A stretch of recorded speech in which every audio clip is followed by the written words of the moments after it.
Ladies and gentlemen, today we're gonna speak about the new movie of Christopher Nolan, the Odyssey. We start by a short briefing to understand the context of the story. The story started after the end of Troy War. Why Troy War happened?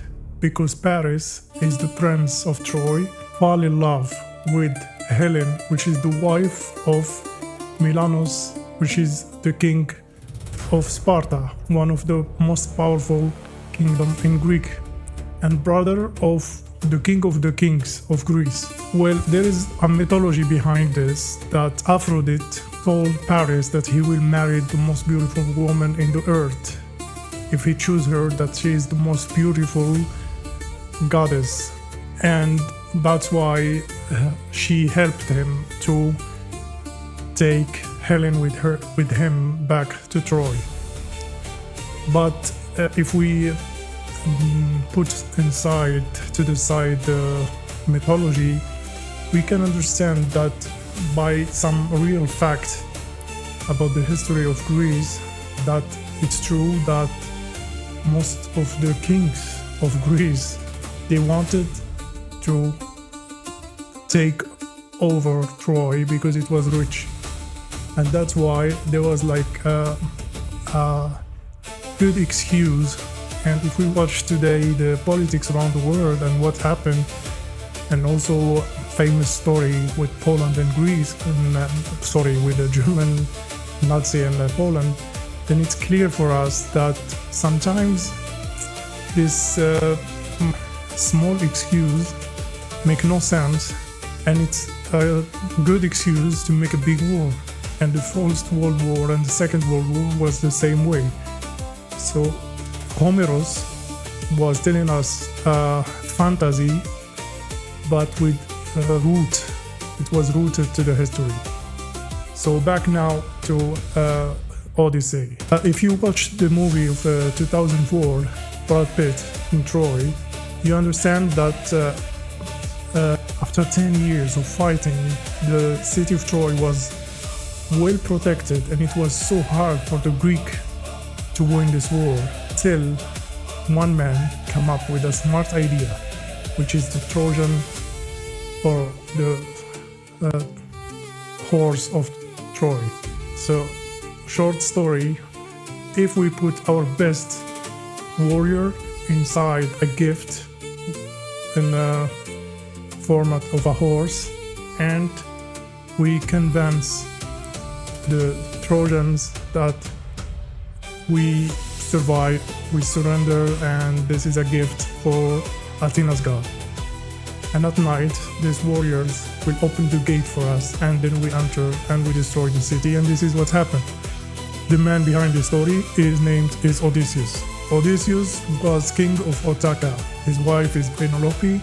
He left Ithaca for 10 years to go to this war because he was forced to by Greek kings.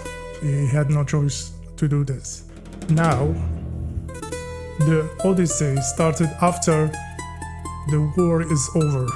All other kings has returned except for Odysseus, and his warrior decided to take a short way going back home.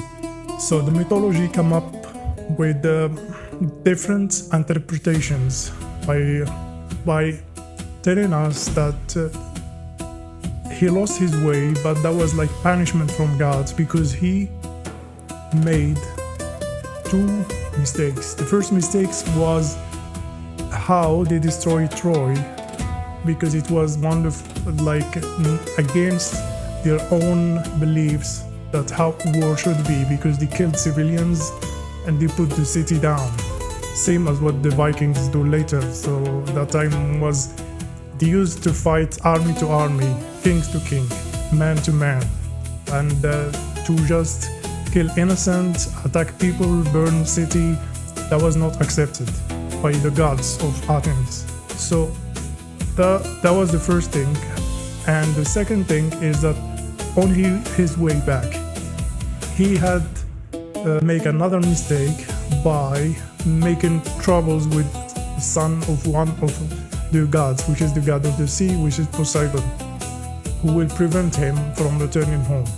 But in my opinion, what we can tell from either from the movie or from the mythology is that the story of Odysseus can happen to anyone else. Is the moment you decide to travel, and after 10 years returning home, little bit you may look like you want to return home, but actually you don't want, you want more.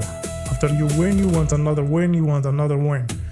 So basically what they do is like they try to make another wins, and this is how maybe happened some problems, and this is why they lost their way going back home.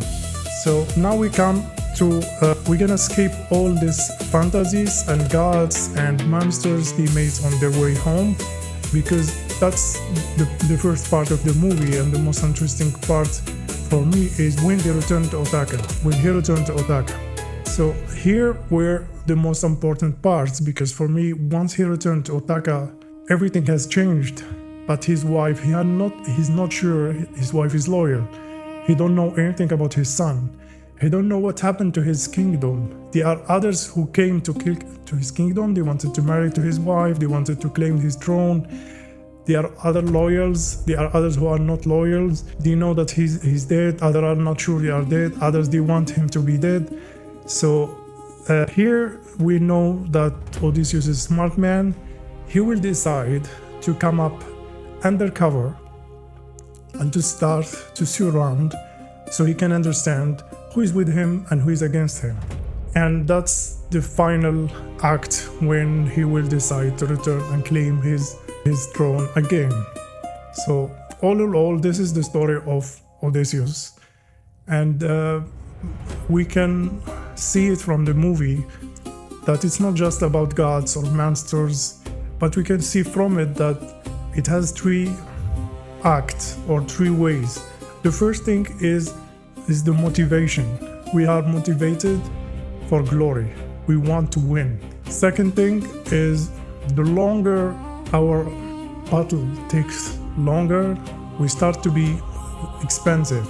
Then when it comes, we have to think about shortcuts. So never start by the shortcuts. So Odysseus didn't start with shortcuts from the first. And if he did it, it will not work. So after 10 years, it makes sense that they surrender.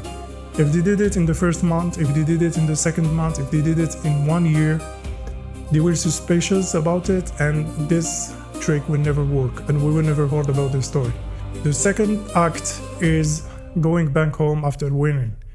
And here we can see that after you win, after you take a long time fighting for something, after 10 years, you change it. Inside you, there is many things has changed.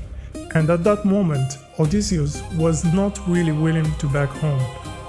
And this is what we can understand from the whole story.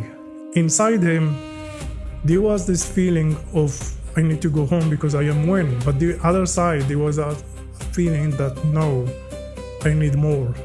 And after 10 years, then he understands that there is no more glory. He was chasing something that he already had.